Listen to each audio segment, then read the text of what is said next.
Oh, what a day! What a lovely day!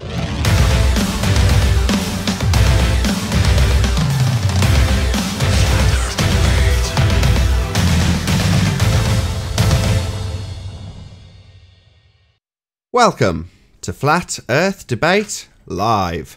I'm your host, Nathan Oakley, and if you are new to this channel, or you've not done so already, be sure to subscribe and hit the bell notification icon to keep up to date with the Flat Earth Debate.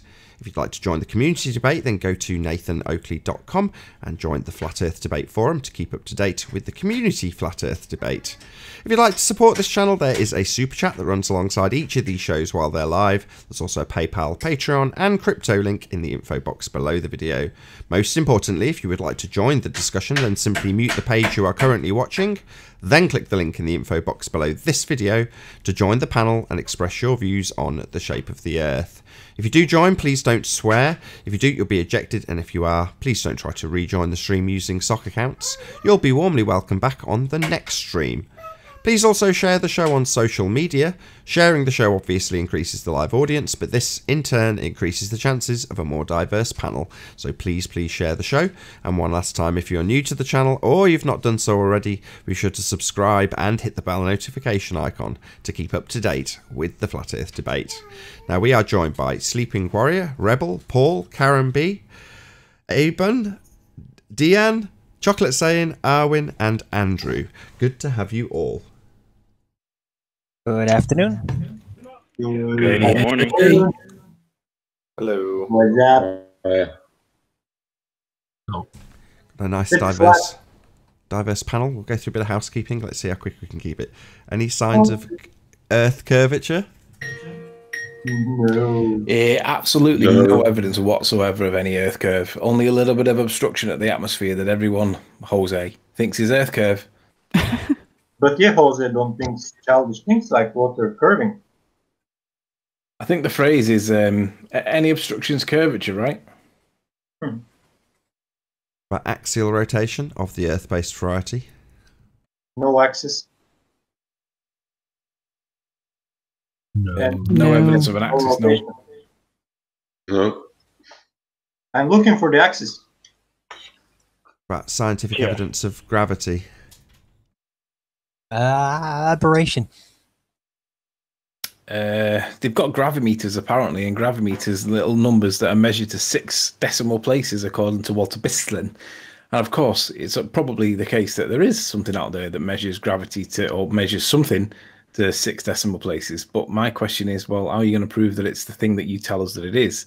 Because we know there's lots of energy up there, lots of electricity as well. Perhaps there might be some kind of current flow that's going into the Earth and we're part of it.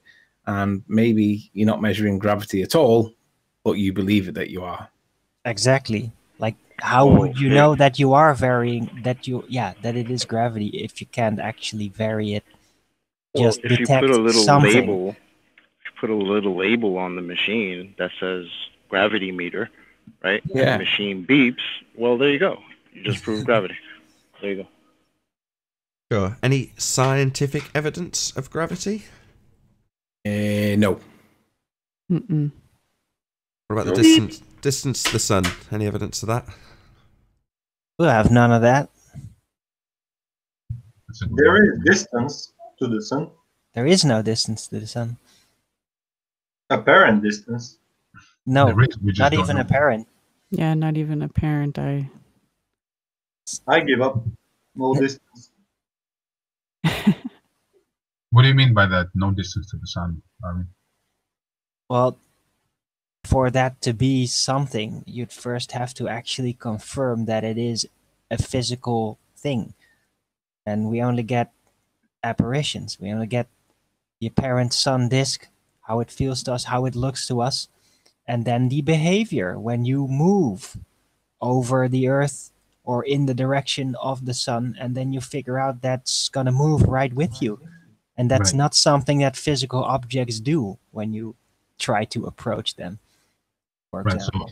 anytime I hear that question, I'm presuming that we're assuming that the sun is an object, and given that, we still don't know the distance. Right. Well, they have to assume it's a physical object first before they can determine the distance. That's the joke. It's another presupposition. Yes, but I mean, I think you're making it a bit complicated, in my opinion, by saying Yeah. that we don't I know. love it. I love doing that. Would it It's be kind of more throwing us off. It's throwing me off as well. would it be more simple to just say it is a physical object, Rebel? I think we can leave it at that. We can argue, and I totally understand the validity of that point. Just for the sake of housekeeping, we'll presume the sun is an object, and we still don't know the distance. Why? No, What? let's Sorry. not do that. That's the whole point. Why would we do Yeah, that? I agree. Why Let's would we not do that? presume it's a physical object at all. Let's prove that it is tangible, physical. We can touch it, smell it, and I know we can't touch it, but let's prove that it is physical first. Shout out to Colin Turner for the super chat. Really appreciate your multitude of support, if that's the right terminology. But yeah, that's why I to phrased get- the question the way I did, Rebel. Would it be easier to just say it's physical object? Yeah, it is if you've got a lot of presuppositions about it being a physical object. Much easier if we just agree to that. Right. I suppose so, yeah. Let's take a short tour and as to how that presupposition comes into being. Because first you have to presuppose that the Earth is a sphere, and then that the heavenly bodies, including the sun, moves around that sphere in certain angles. And then you can try to triangulate with these presuppositions that it is at a certain distance. And that is how the distance of the sun comes into being presuppositionally. Yeah, but very important part of the equation is Pluto with the dog on it. Because the dog just runs around the solar system and makes Right. a mess of it. Okay, if you're going to send this into fast, I'm going to move on. Any evidence that we can have a gas pressure without a container? Not yet. Yeah, I think this is the biggest one against the ball. It's not okay to say that we live in a vacuum of space and that we've got a gas pressure if there's no membrane between the two of us to create the gas pressure. There's got to be something that the gas is bouncing off to create the pressure. Now, I've seen numerous explanations, gravity and thermal energy loss reduction, and then right, let's prove it. Let's demonstrate it. Let's show that this thing is possible. Otherwise, it's bullshit. It kills their model many times over, and we're going to have to keep beating the drum about it and asking them to prove it and point out to people that they cannot prove in any way that there's a gas pressure within another like a vacuum. And we know that we have this so-called force, this gravity thing that they tell us that we've got. But why is it that we can't demonstrate that there is a gas pressure in a different, why can't we have a pressure differential when we've got the gravity to play with? It should be the case that they can use the gravity of the Earth, create a gas pressure differential, and demonstrate that this is possible. And it isn't. We have a dynamic atmosphere that's influenced by the sun that creates that dynamic movement, pressure movement. But how do you demonstrate the gas pressure without a container? And it just kills their model so bad it's unreal. But they just go la la la la la, not listening, and then focus on the 15 degrees argument instead, which is basically, yeah, they'll focus on the first part of the sentence, but they'll ignore the second part, the actual physics bit, won't you? You'd rather go for the gotcha against Bob rather than deal with the physics that conflicts afterwards. Dishonest. But there may still be some presuppositional way out of there that I've conceptualized, and I wonder if they're going to consider doing that. Because, yeah, if other forces could somehow keep gas pressure opposing to a lower gas pressure, yeah, by using a non-physical barrier, but an energy-based barrier, then it could somehow sort of be fixed if you presuppose that it's there. So it's I keep on saying it's not the end of it. It's not the end of it.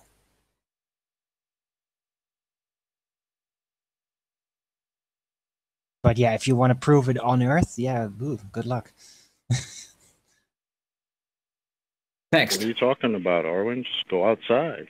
There you go. That's your proof. Yeah. No, but you can't have gas pressure without a container, because as conspiracy cats keep saying, without the balloon, there is no pressure. Well, that's really pertinent because we have the pressure. So where's the balloon? We have to have something to create the pressure. So where's the pressure coming from? How is it here? Well, I think the other way to explain this would be for the ballers to explain how, if we lived in a pressurized environment, how could we tell that we were living in a pressurized environment, i.e., inside a container? How could we tell that we were inside a container if we lived in it? Because that would match what we see. By leaving it. Because the thing is, you've got a column of air above you. Let's change the medium, right? Let's say it's not air because it's difficult to envisage. Let's say the column of water. Let's say the column above you is water. When you put in, say, a meter of water, you're going to feel it. Let's call it the size of your shoulders, however big your shoulders are. Let's call it a meter's worth of water that fits on top of your shoulders. You're going to feel that meter. Let's make it 20 meters of water, and you're going to feel that a little bit more, aren't you? It's going to be quite prominent. Stick a couple of miles in there, and then you're going to feel that weight's going to start making you tired pretty quick because it's going to weigh a lot. And then by, I don't know, 35 miles, whatever the height is before they get to so-called space, you've got all that weight on top of your shoulders in water. So that in itself creates that pressure differential. It's just gas. So you are going to get a pressure differential in gas inside a container by virtue of the weight of the gas above you, because there's that much of it. There's loads of it. We're breathing it. So it is like a fluid. They describe the atmosphere as a fluid. It's the same as water, just doesn't weigh as much. Well, the funny thing is about the gradient is that only really works after an equilibrium has been found of the total gas pressure within the container.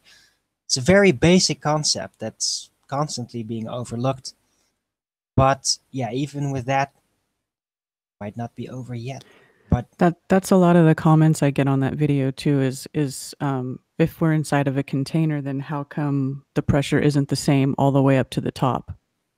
Because of the weight of the gas above us. It's because of relative density. It's relative density. Yeah. It only happens once an equilibrium is found. See, that's what they keep asking for, is show me a pressure gradient inside of a container, which I actually found evidence of that. Yeah, can be done, definitely. Can you give us that evidence in a moment? I just want to do a quick shout out. Shout out to Deefa and NASA for the super chat. Thank you very much indeed for your support. Really appreciate it. Tell us all about it, Karen. Okay. Well, hold on one sec.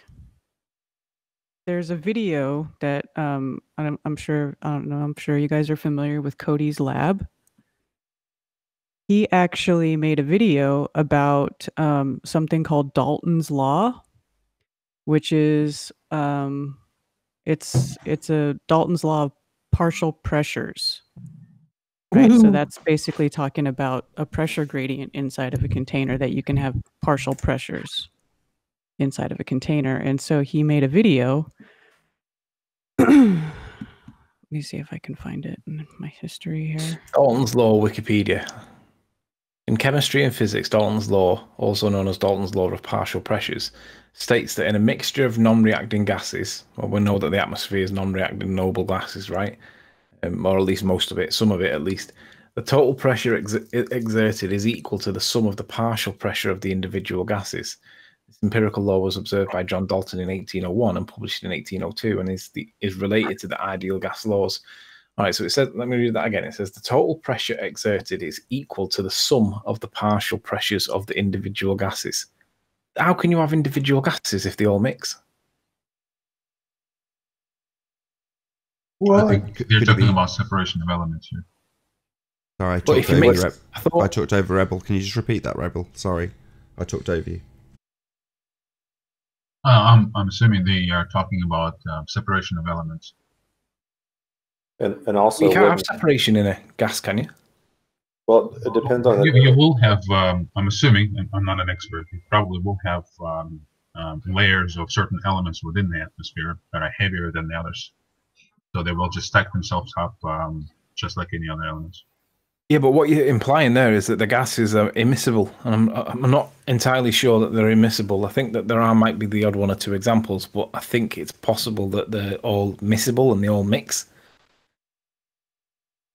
I'm a bit confused, Karen. What have you found out in terms of this thing? How did you get to it, and what was your conclusion? Okay, well, I'm trying to find this spot. Okay, hold on one sec. I can find this spot in the video.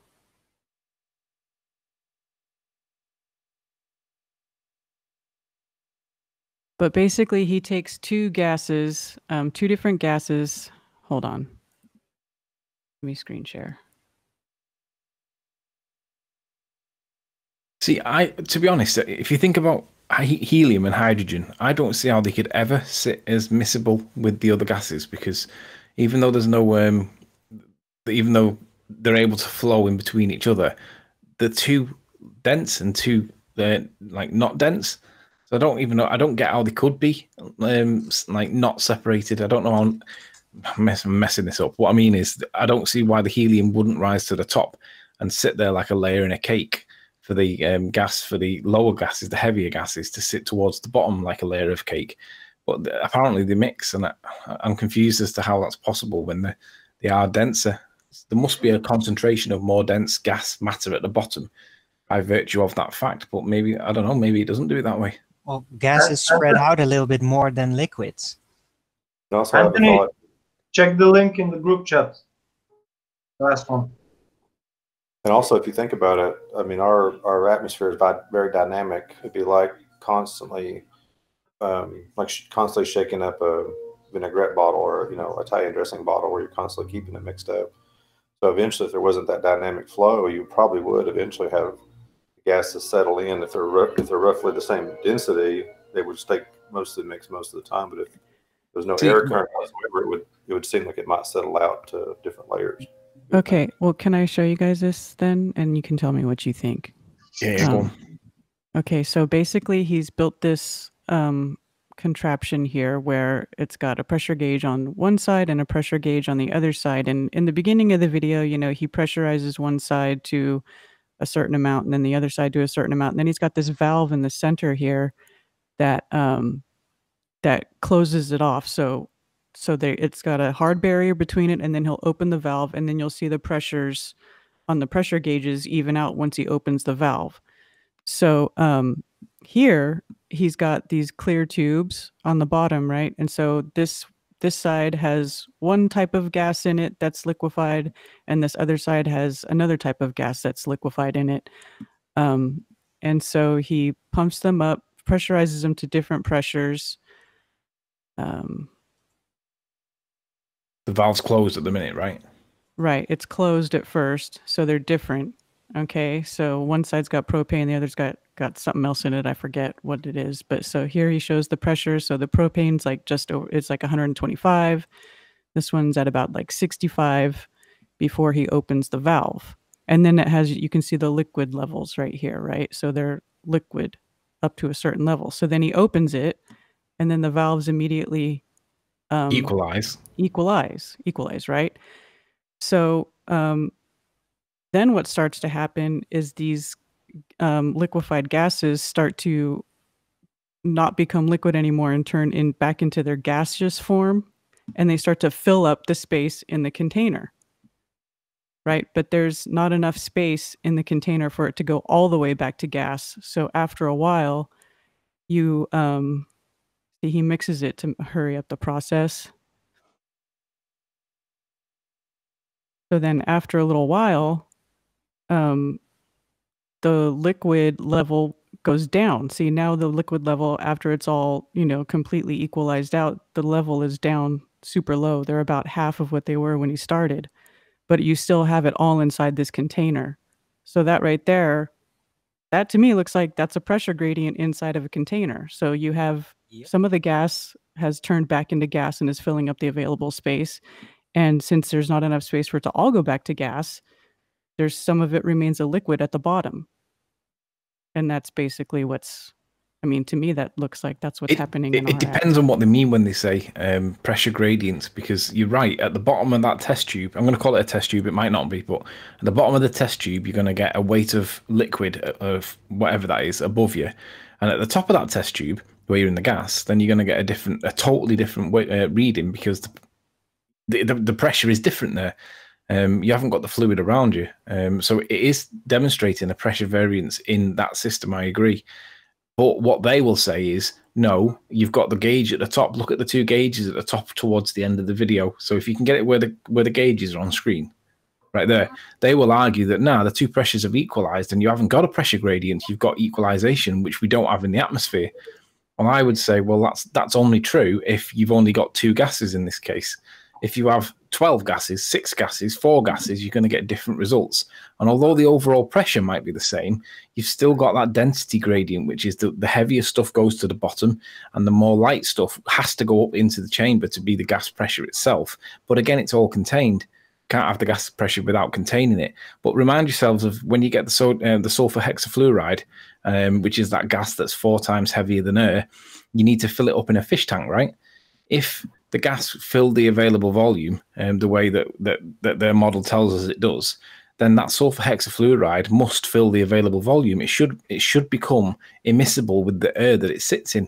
It shouldn't be able to be immiscible, and it shouldn't act like a fluid. So I'm confused as to, I mean, it's probably me being ignorant, but it seems to me that if you've got the gases, and say you've got 6 gases all mixed in together, it seems to me that if you leave them to settle, they would separate out and be immiscible until you mix them all up. Might be wrong, shoot me if you want, but the point is that if you can have sulfur hexafluoride in a fish tank and it'll gather there and it won't fill the available volume because it's too heavy, that indicates to me that you do get separation of gases. And what we're being told by when they've got these vacuums and they let a bit of pressure in there, it doesn't fill the available volume the way we're told. It must be the case that the pressure goes in there, the gas goes in there, but it's more dense than the vacuum, so it should pool at the bottom. In my opinion, that's what I think it would do. It would pool at the bottom, and that would give you the ability to separate out your gas layers, and therefore you would get a density gradient or a pressure gradient within a containment itself. Because I think the assumption is that because the gases are all immiscible, they all mix together and create like one, like it's kind of like one almost homogeneous, one gas rather than it's like a cake gas rather than the individual ingredients making it up. So what I'm getting at in a weird kind of way is that what they tell us is happening doesn't seem to be supported by actual science that does conflict with it, because you shouldn't be able to fill sulfur hexafluoride up with the fish tank if it's supposed to fill the available volume. Yeah, it's got the volume it's got there with the fish tank, but shouldn't it like mix with the atmosphere and become part of, and then it would be heavier because it would fill the room from the bottom. Can I just draw this nonsense to a close because it's getting irritating? Right, so yeah, it's hard, but we live in a dynamic system, and the creation of the gases happens at the surface. It doesn't happen in the sky; it happens on the ground. So, where do you think the greatest concentration of gases is going to be? Anybody? Anybody at all? On the surface. Oh, shock horror! So, what do you think happens if you've got a continual production line of gases at the bottom, and obviously there's no production line of gases halfway up or at the top? What do you think is going to happen? You're going to have a concentration of gas at the bottom, less gas at the top. That's because we live in a dynamic system. It's not stationary. It's not something that's continually trying to find its equilibrium. It's in constant flow. You have cycles that are continually occurring. Well, these are what give us our pressure gradient. Yeah, spot on. Could it be that we're mixing perhaps density of elements and pressure? In other words, density varies, but pressure perhaps doesn't. I don't think it's got anything to do with density. So what Anthony said in terms of the gas not filling the available space, well, no, that defies the second law of thermodynamics. It's trying to reach equilibrium, even, equal. Well, that's only true in a completely static closed box with nothing going on. Well, we don't live in a static closed box with nothing going on. Obviously, there's stuff going on all the time. It's constantly in flux. It's a very, very dynamic system. Caused by the sun. Right. And we also know that at night time, when the sun settles down, everything becomes like much, much, much less dynamic. Everything settles down, like temperatures cool off, everything becomes to a state of equilibrium. Imagine perhaps if we didn't have a sun, you could imagine it obviously being dark. I don't know whether it would be as atmospherically crazy as what they suggest in Antarctica in the, during when it's like the winter and they don't get sun at all almost. They just get a little like glimpse of light and it's continuously windy. I'm not sure whether that would be the case. To me, it'd just settle down and it would become equilibrium, not crazy dynamicness by virtue of the lack of sun. It seems to me that it would just settle down. It's the sun that causes the dynamicness. In my experience, sun and moon both cause it. Maybe. But even though the sun's not there in Antarctica, it's still rotating or still going around. So there's still air currents that's occurring. So I don't know. I see what you're saying, but I'm still not quite sure that that may be the case. I mean, I know what you're saying, but just not sure. I just dropped a link in the chat. It's called How to Make an Eternal Terrarium. So it's a plant in a light bulb that's sealed. Right, so as soon as you stick a plant in it, you've got a dynamic system. Exactly. Yeah. That's why I said spot on when you summed it all up.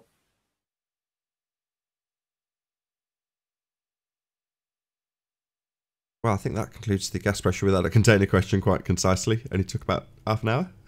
Excellent. What about a self-perpetuating molten iron core at the centre of a presupposed spherical Earth? No evidence. How do they know it's a core? How do they know it's the centre of a ball? Impossible. Don't they also Deepest say hole, it's 7 miles. rotating?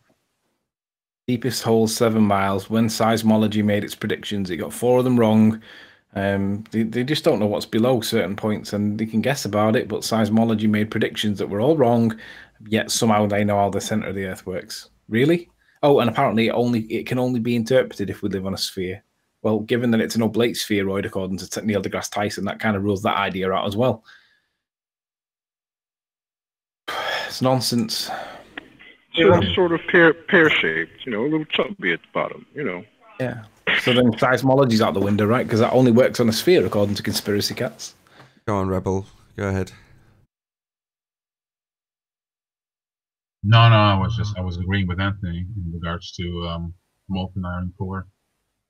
Complete absurd. Yeah. So let me just reassert the science, right? The primary wave will penetrate liquids and rocks, but the secondary wave does not. But based on that fact, and that may well be true, the primary wave is the initial blast. So if you remember back to the Terminator movie, where John Connors or Sarah Connors having that bad dream about being on the other side of the fence, and she's looking through a chainmail fence.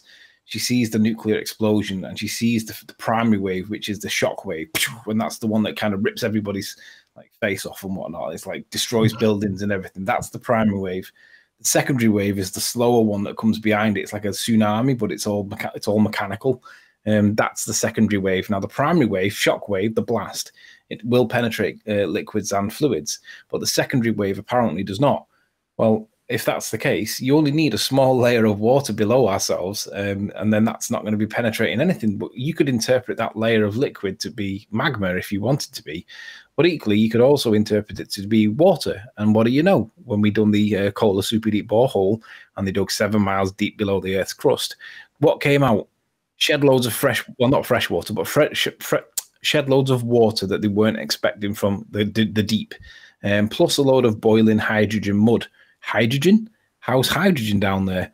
Well, maybe it's the decomposition of water somehow, perhaps, maybe, don't know. But the point is they weren't expecting it, and they weren't expecting for all this water to be coming out from the deep, because it's only supposed to be down to a certain distance, because you get to a point where the water can't exist because there's too much pressure. So basically, it's nonsense. The whole thing's just not right. Doesn't fit. Hold on a second. Are you saying that they're claiming they drilled below the Earth crust? 7 miles. No, not into the magma. No. Right. I'm saying that when they predicted what they would get when they started drilling based on seismology, they made 4 predictions. One was that there would be a transition layer of rock from one to the other, which turned out to be false. They did not predict, or they didn't predict that there would be water in great volumes, which turned out that was an unexpected thing. They didn't predict that there would be bacterial life at these depths either. That was another thing that they didn't predict, because they said it was too deep, and there's no light, and there's no way bacteria could survive. And the boiling hydrogen mud prediction turned out to be wrong. They weren't expecting any hydrogen to be down there, and that was oozing out of the hole. So right. Seismology didn't have a good day with the Kola super deep borehole. Yet seismology is the proof that we live on a sphere, and it's the only proof that we've got, and it couldn't possibly be any other way, because seismology wouldn't work. Well, that assumes that you've got a layer of liquid that's magma underneath you, and that the reflection of light that you do get or don't get from the seismology is doing, not light, but sound, is doing what you think it's doing. But that doesn't mean that it only works on a sphere. It's just based on its subjective interpretation of the data that you're looking at. which let's not forget it's a needle, or like an earthquake thing that creates a like ups and downs. I can't remember what it's called. Is it not Stenson? Can't remember. But my point is that seismology had a bad day with that Kohler super deep borehole. I still have my question pending for any globehead that joins the show. I want to be told which direction is the molten iron core spinning so I can take him apart. Well, it has to be going with the rotation of the Earth, doesn't it? Well, they'll get velcroed, you know, like the atmosphere. So what happens after that? They'll cancel each other out. The whole idea of spinning core is just ridiculous. I mean, where the energy would come from, it's just no matter how you look at it, it's just ridiculous. Not just the energy though. Where is the fuel for that coming from? How is it still just burning down there when it's surrounded by all these miles, thousands of miles of rock? Just imagine them getting any fuel to burn. Yeah, no, it's ever since that idea was introduced to me when I was, I don't know, 5 or 6, I distinctly remember a cut out picture of cross section of a ball. I thought to myself, that's bullshit. There's no way. Well, I was 6 at the time. Yeah, I completely agree. But they can quantify it though mathematically. So they've, that's why you get the story of Theia depositing its molten iron core onto the Earth's, because within their timeline, the core of the Earth, if it was just through gravitational accretion formed in the Great Bombardment, then it should have cooled down by now. But they need it to be bigger, so they need an oversized molten iron core. So they have this whole just so story about Theia smashing into Earth at a glancing blow and depositing its core and the debris forming the moon. Well, that gives you this oversized, not yet cooled down molten iron core. That story, that just so story. Yeah, it's a terrible story. I was always wondering. All of that happened in vacuum of space. Right. By the way, they also say, just a kind of a side note in terms of forming of the planets and whatnot, the coalescing gas and stuff like this to create so-called gravity. My question was always, how does gas coalesces in the vacuum in the first place? How does it become pressurized to form any sort of dense matter to then produce gravity? I mean, it's just no matter how. Bending of space-time. Get with the times, man. Arwin. Yeah, I had my turn. I had a little thought or two about the molten iron core. And Arwin, what is bending the space? Space-time and it's gravity. You did see? That's when you take a trampoline and you put a bowling ball on it and it bends, and you put some balls on the trampoline and it follows the balls, and there you go. Bending of space-time. Is it math? It's just inherent to the space. Come on, guys. This is not that hard. Inherent from what? Look, it's all very complicated. If I can make my point, the molten iron core, I always thought, like, not even like magnetics or whatever, but if the Earth were a globe with a surface that's like hard, and there would be liquid core inside that's like relatively pretty big, then aren't we like subjected to flexing? Like, think of a water balloon. If you like push on it, the whole thing is gonna like warp and flex. Nah. And what's gonna keep it into that perfect bowl? The slightest change of gravity or some impact is gonna like warp it, like you've obviously never seen a Cadbury's cream egg. If you'd have seen a Cadbury's cream egg, you'd know it's definitely possible to have a gooey, soft center. Yeah, until the chocolate heats up, and then you're screwed. Well, actually, I've got I don't know if you see my screen, but I've actually got, have you heard of the raw and bull egg spinning experiment? Have you seen that before? No. Rotten egg? It's the raw egg, boiled egg spinning. Like a raw egg will not spin. Yeah, I've seen it. But a hard boiled egg will.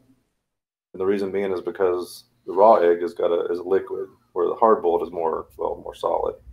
So more like a solid. I just thought that was interesting. Go ahead. The reason for this is that liquids cannot have a unified center of mass. That's why. So is it molten have the idea of being liquid? Yeah, that's the whole point. Exactly. If it was a solid Liquid iron hot core, it would be okay. magma. I'm sorry, but it may happen before, but I don't know about it. Did anybody ever ask the globe head when discussing gravity and Einstein's gravity, what is actually bending the space?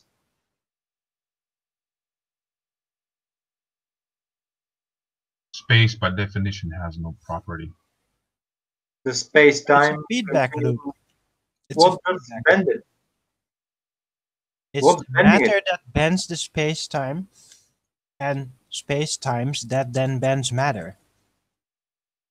Just Well- don't think too hard about it. Yeah, just don't worry your precious little heads about it. It's all very complicated. Look, time dilates and things warp and get shorter as they go faster. It's all very complicated. You don't need to worry about it. Exactly. Just go on. In our I trust. Oh my god. And also, there's an idea of a Curie point of metals where they lose their magnetic properties. That doesn't seem to be getting through the heads. Yeah. Anthony brought that the last time. Yeah, but now they want to say that there's like a nuclear reactor inside the Earth that is the power that is generating the electromagnetic field. Shout out And to what- Chris How Hunt. many- It's nice and dandy, but none of it is proven, right? It's just imagine. Yeah, shout out to Chris Oh, Monk. of course. He was the first person that presented that argument to me. I don't know if it's the same for Anthony, but certainly the first I heard that argument was from Chris Monk. Which argument are you talking about? I heard my name. I was saying, where did you first hear the molten iron core argument? Give me a minute. Let me have a think. No, it was way before Chris Monk. It was one of the first things that I ever looked into. Because, like, how do they know what's inside the Earth, right? That's one of the first things that I asked. And when you ask that question, they say, well, the deepest hole anyone's ever dug is the Kola super deep borehole, which apparently now has been superseded. There is a new hole that's been dug recently, and I think it was 2015. It's not that much deeper. It's almost the same, a little bit deeper, but not to write home about. Kola super deep borehole is still an acceptable authority. But for me, it was when I started because for me, I was researching that point, and when you realise that the deepest that they dig is that hole, and it wasn't credible evidence that that supported them when they got their thingies wrong, it kind of snowballed. So for me, it was one of the first ever things I ever looked at. I just didn't realize how important it was when I looked at it. I just realized it was an inconsistency, and therefore I need to have a little bit more of a look in it. Where did they dig the new hole? I'll find out Neil when I- deGrasse Tyson's head. That's Find not out going to in be Ireland. that deep. Sorry. Couldn't resist it. Now, Neil deGrasse Tyson's just going to go there to drop his mic in it. On Google, it's still saying Kola super deep borehole, but I think there's a newer one that's a little tiny bit deeper. Somewhat unusual about it. Leave it with me. I'll come back to you. May I go over something with you guys? Sure, course. unless it's totally off topic. If it's off topic, I want to round out housekeeping. But if it's on topic, go ahead. It's about the International Space Station, the speed that it goes, how high it is. So Unrelated. Okay, I'll round out Okay. housekeeping. I'll keep it quick and brief, and then we can move straight on to that. No worries. Any evidence of the presuppositional R value? Any evidence of Earth radius, ladies and gentlemen? No. There's only evidence that it is a presupposition. Yeah, we know it's a presupposition, Arwin. Thanks. There's plenty of evidence that they presuppose R. Yes, granted. Well, Any there we evidence? go. Oh God, you're so pedantic. Right, that's it. That's the end of housekeeping. Arwin's ruined it for everyone. House is clean. Right, go ahead. So we're into begging the question, Eben. okay, so if you go to NASA's site, they'll say that the International Space Station orbits Earth at an altitude of 200 to 250 miles. For my stuff, I'm just going to go ahead and use 200 miles up that they are.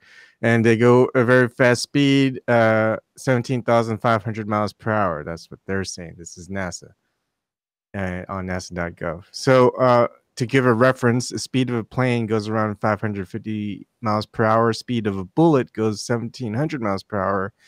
speed of the International Space Station goes 10 times the speed of a bullet. And it's 200 to 250 miles high. So the supposed circumference of Earth is 24,900 miles.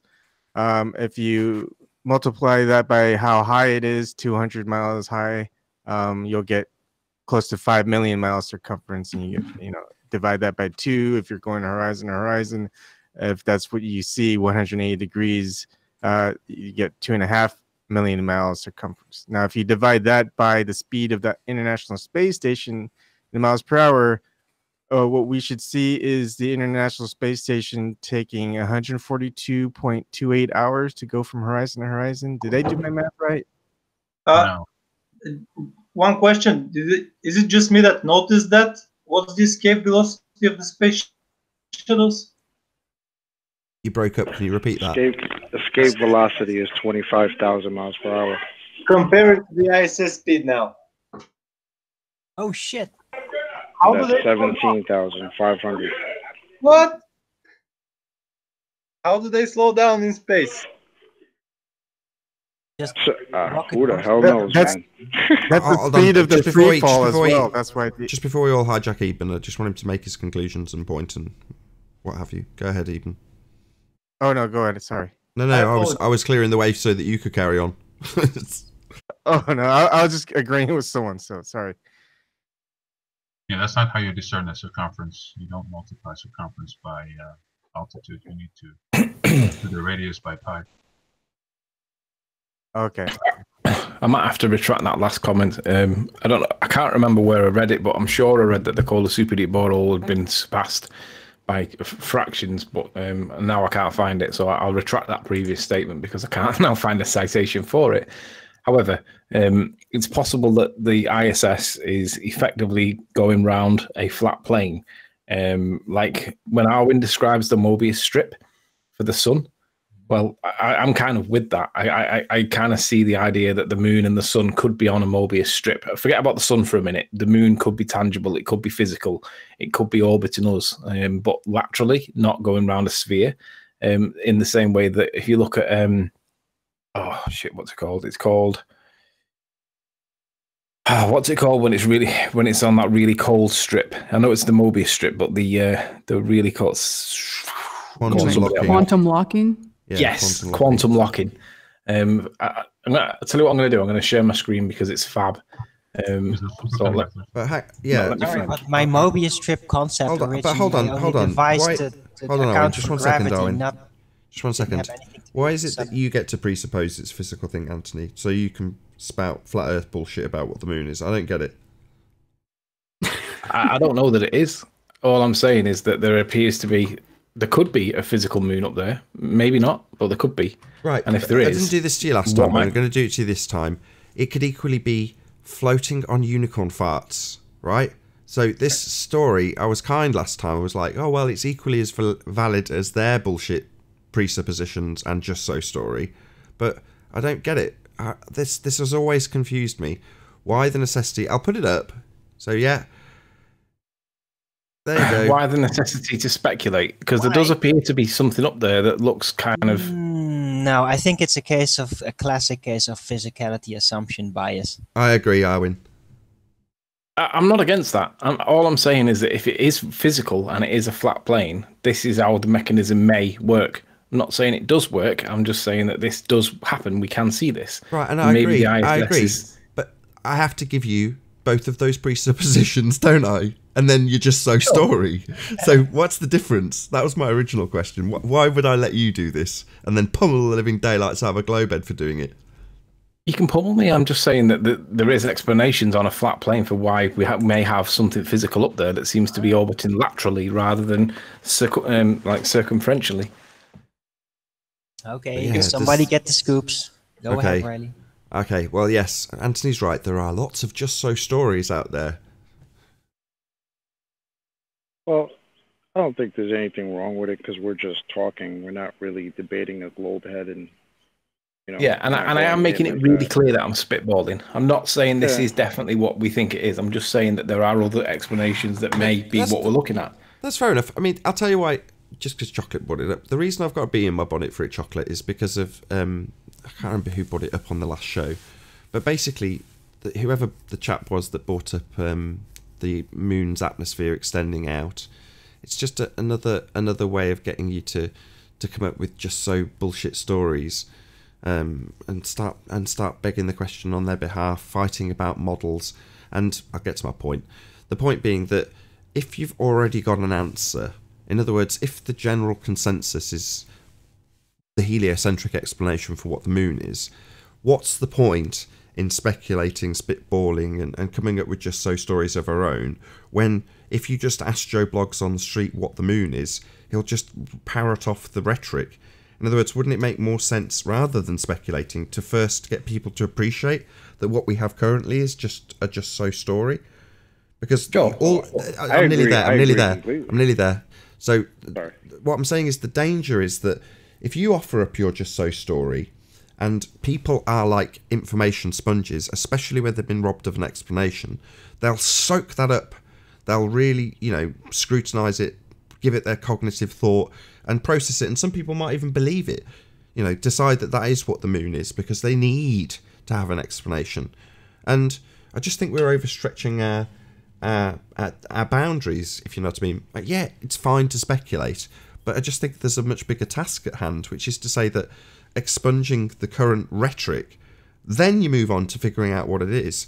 But if you're up against everybody already having a current rhetoric, and then you present them with another just so story, you're not making any progress. In fact, you're stagnating. I just think the focus should be stamping the living daylights out of the current rhetoric for where it doesn't make sense. And that's obviously, that's going to not be very conducive to good, light-hearted conversation about what might be, which is part of the excitement. So I'm smiling because that's the joy of it, right? That's the joy of not knowing. You can speculate about what it may be, but on the other hand, it does cause damage. Well, not if it's clear that you're speculating. And also, when Jose says it's just more logical for me to accept that the sphere just works, well, this is the other side to it. Well, there is an alternative explanation that may or may not be true, but at least it can be explained with something alternative rather than you got nothing. So it's like, well, maybe this is a piece of a jigsaw that eventually might form a model. Might not do. It might be wrong. But what I'm saying is, just because you've got a so-called working model that you can't demonstrate ever, for what people believe that it's there, does not make it actually any more or any less credible than spitballing for what else might be there. So I agree. I don't disagree. But on the other hand, I also see that the value to it is let people know about quantum locking, because quantum locking is a thing, and that might well be what we're looking at. Might not be, but it might be. Maybe quantum locking may be a thing on a small physical scale, but to then move that up to a celestial scale, that's going to be a lot of presuppositions again. I agree. Just saying. Not only that, you're going to have to still answer questions about angular momentums and stuff like this, because the speed increases the further it goes so-called south. But on that bombshell, guys, I've got to drop because I've got to do something. So thanks for your time. I'll catch you guys tomorrow. Cheers. Right. See you later. Bye, Anthony. Bye. At least we got all the way through housekeeping. With about 8 minutes left on the live show. Yeah, I agree with you, Nathan, in regards to even supposing alternative models, because not knowing just whether it's an object or not object, what forces are involved, without us being physically present there and doing measurements, is just pointless and just begging the question. Yeah, exactly. I just don't want us to be falling into making claims that we can't necessarily back up. No matter how clear you try and make it that you're just speculating, somebody will hold you to account for it at some stage. And it's like, well, why? Yes. Why weaken your overall argument? I'd love to be in a position where we can say, okay, people are now of the general understanding that we don't know what the sky is. At that point, the speculation should be rife. It will happen naturally anyway. But while we're in a complete minority, being censored, do we want the nonsense to leak out, the speculation to leak out, or the devastating destruction of the current nonsense, presuppositions, and just so stories. I'd rather it be the latter. That's just my opinion. Others may vary. I agree. Yeah, I'm down with the devastating destruction. Because people are not comfortable, but for most, probably impossible to just simply not knowing. They need to have models, and that's where the weakness is. So. That's all right. Yeah. Model envy. Model envy. I don't need a teddy bear model. It's not an envy. It's just to hold me it's at a night fear. while the globe is being destroyed. I just know what I know. Just Yeah, I mean, I don't think Reality you of can the world end. that I live in. Can we get back to how desperate are globeheads right now? Yeah, I mean, go they're ahead. just scared as hell. They're all over the place. They're more into flat earth than flat earthers are now. It's like, Yep. thank you guys. Thanks for spreading it out. You're doing a great job, globeheads. Keep it up. Yeah.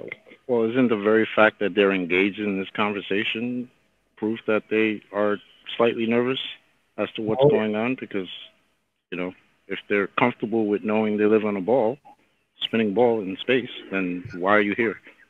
No, Why are you primarily participating in this?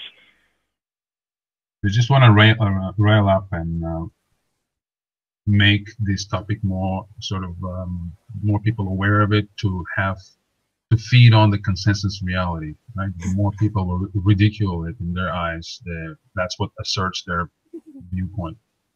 I think most of them are at this point just trying to gather more troops for their troll army to outnoise us all. Well, that's Yeah, what That's But what yeah, at the Rebel same just said. time, having an army in front of your doorstep kind of draws the attention of everyone. Yeah, the noise they make is just so good. They make that noise. Keep on going, Gobies. Keep on going. I think it's the We don't have any agents. real science. We have all the science, but we won't show it to you because it doesn't matter. We just have it. Believe I know what this is. It's a science crusade. it. Yeah. I think it's the virus that Agent Smith becomes at the end at the last.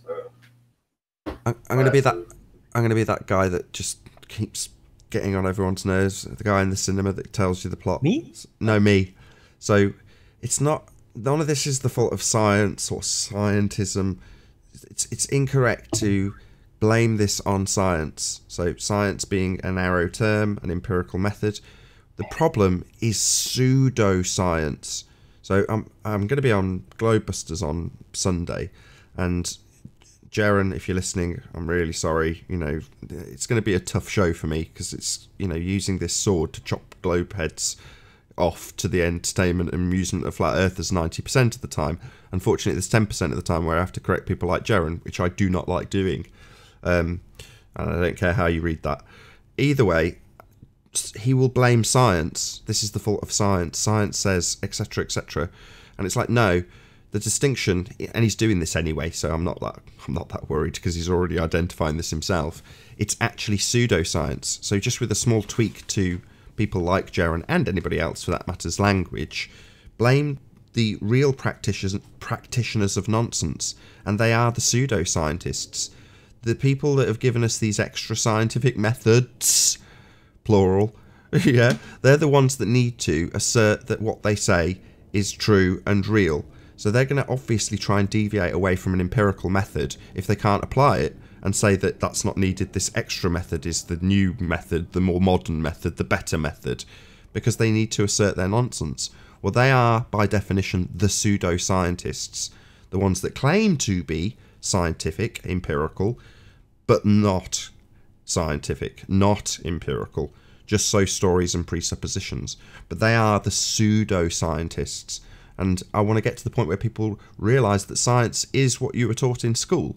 It is the empirical method that we know and understand. It has driven scientific discovery and is not our enemy. Quite the converse. The problem is men, of course it is, it always is, who have hijacked this term to mean what they say. But they're not scientists, they're pseudoscientists. Neil deGrasse Tyson, astrophysicist, is a pseudoscientist. He cannot apply the method.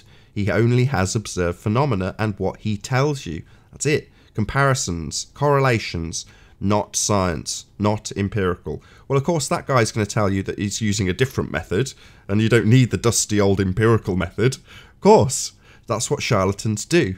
But let's call them what they actually are, pseudoscientists, not science. So let's not blame science for something it's not. You know, we're reifying it when we blame it. It's just a method. You can't blame it for things, you know. But we do it all the time when we say, this is because of science, people worshipping science. Well, nothing wrong with understanding that science is proving things and empirical. But when you've got a pseudoscientist practitioner telling you that they can prove something to you by asserting something about their observation of a phenomena, then you need to call them out on that. No, that's not science. That's just your word. I don't want to know what you have to say about it, priest. You're not a scientist. You've not performed the method. You've not proven anything empirically. So you are a pseudoscientist.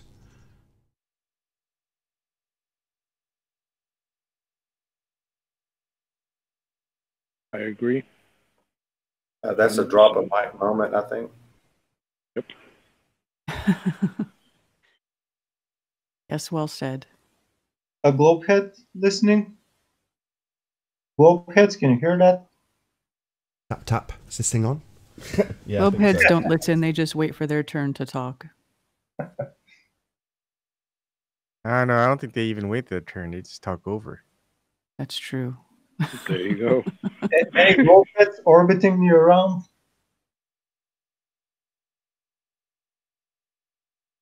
Well, on that stunned silence, it might be my opportunity to round out, at least for the live audience. So if you are watching this on Nathan Oakley 1980, stay tuned as there will be an after show to follow. But to all of you watching in the live audience, a massive thank you for tuning in and hopefully sharing this live debate. Also, a massive thank you to all of the debating panel for making this debate possible. If you need something to keep yourself amused after this live stream ends, then go to nathanoakley.com and check out the Flat Earth Debate Forum to keep up to date with the community debate. So, I've been Nathan Oakley, and I'll see you all in the next video. Oh, what a day! What a lovely day!